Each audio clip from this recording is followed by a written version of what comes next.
G'day folks, welcome to a nice little Wednesday update from the cab of a truck. Not my truck, at least not yet, I haven't decided on that, but yeah, this is Work's old truck. I can't show you too much of it because it's covered in sign writing and stenciling that I don't want everyone to see, but it's an Isuzu NPR 200 Shorty. It's a 2-ton capacity truck. I think it's 4.5 GVM. 336,000 Ks, which is less than half their projected life. They usually last a lot longer. Excellent engine, 4.3 litre straight 4 diesel. I was going to say straight 6, but no, it's a big 4. Everything seems to work fine apart from the clutching in the gearbox itself. First and second synchros are a mess. I had a hell of a frustrating drive just getting it here from work, but it beyond second it behaves itself. You can synchro shift all the other gears, but I don't think the clutch is fully disengaging. Like, you can leave it in neutral with the foot clutch to the boards, and if you try and shift between reverse and second, it grinds almost every second time. It'll keep grinding. Or if you take it out of reverse, then try and put it back in again, it'll grind. So I think I did the well, it's not making horrible noises, so the throwout bearing can't be dragging the cluster around. The clutch itself probably isn't, so I've got to get in there and check the master cylinder adjustment and the lines, make sure the lines aren't swelling and losing pressure. The throwout slave cylinder stud is about 1 millimetre off its little pressure plate, the fork arm. So that seems to be alright. I could probably bring it to within like a cigarette paper's thickness, as my dad suggested. He's down here from Queensland at the moment and took it for a drive, and he said at the right speed it slips back into second. Anything else, and I could hear him going down up the other end of the street trying to get it into gear. So yeah, forget about popping it into second whilst carrying any real amount of speed. Yeah, anyway, let's have a quick look outside. Yeah, mostly good tyres. I need one for the other side because it's a bit more scrubbed out. They're just a 16-inch LT tube type. I should have had the camera out when I had the cab open, but it's getting dark now and wet. Just about to piss with rain. Dually rear axle, good tyres everywhere. I just need to buy one tyre because the spare's brand new and I'm barely 12 months old. Very good. So I'll get better pictures later. Probably pop the cab open at work. Well, that didn't go very far. I was hoping to do more video, but a friend came over for some machine work, so that afternoon went on pretty long. And I had to drive the truck back to work this morning, so I'll try and get some more video of it, particularly with the cab over, because it's a pretty nice looking engine, very easy to get to. You can work on anything in the chassis, even drop the crank out, everything. There's not much you can't do, particularly even just with basic metric tools and a few big sockets and things, like for wheel nuts and suspension nuts. There's not much I don't have to do any work on it. I can basically do everything. Thing is, it's a bit of a dog to drive.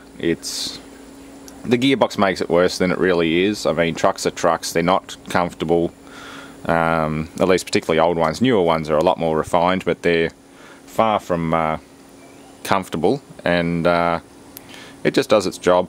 It's just rough, mechanically a bit rough. The engine purrs along nicely, but the gearbox lets it down.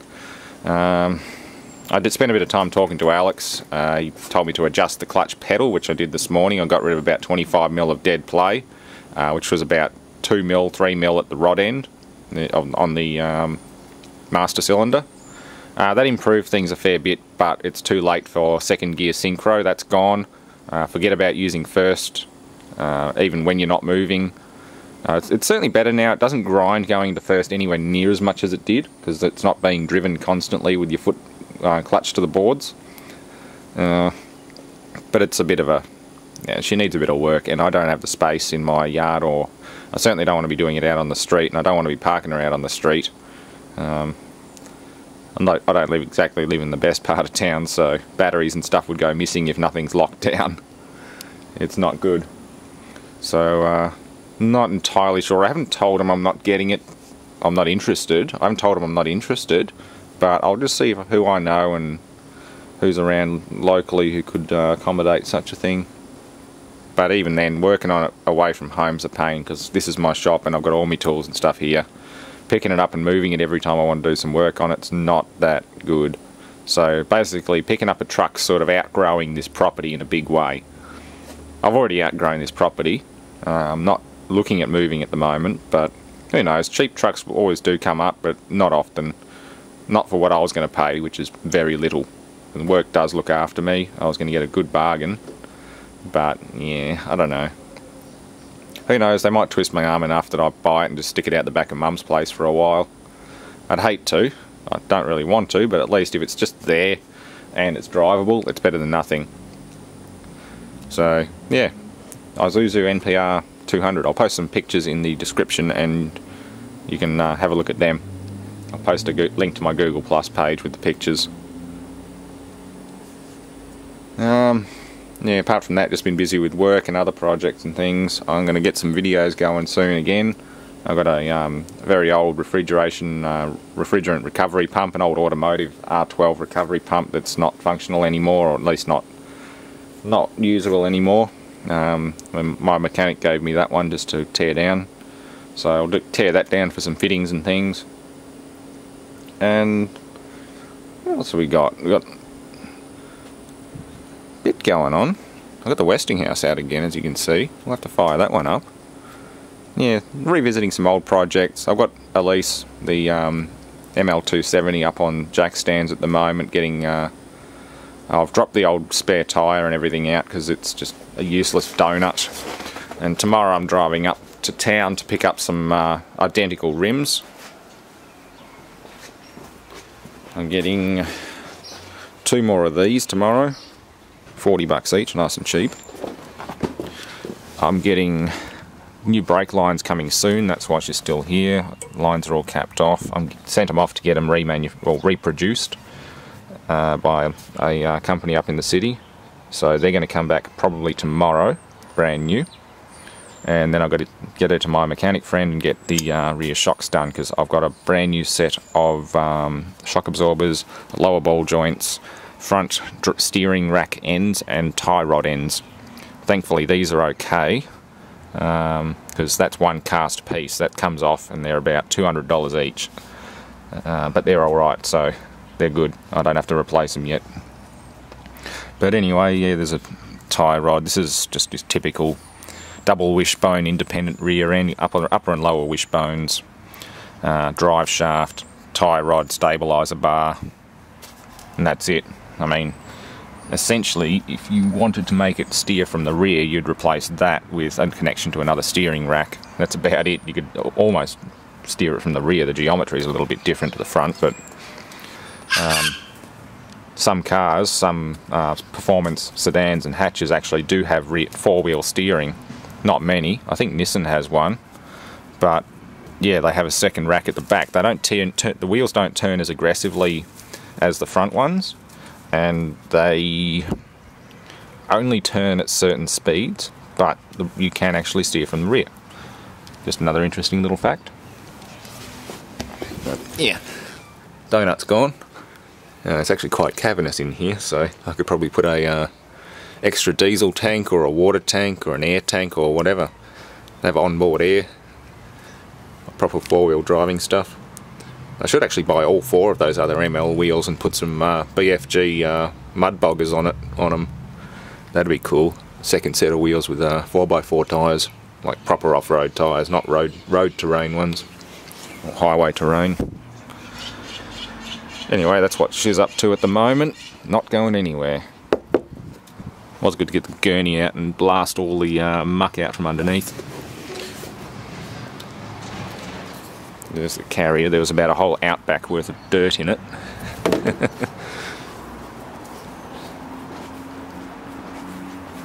Yeah, I don't like those. Not a very good idea on a big 2-ton 4-wheel drive, but yeah, I suppose it would get you out of trouble.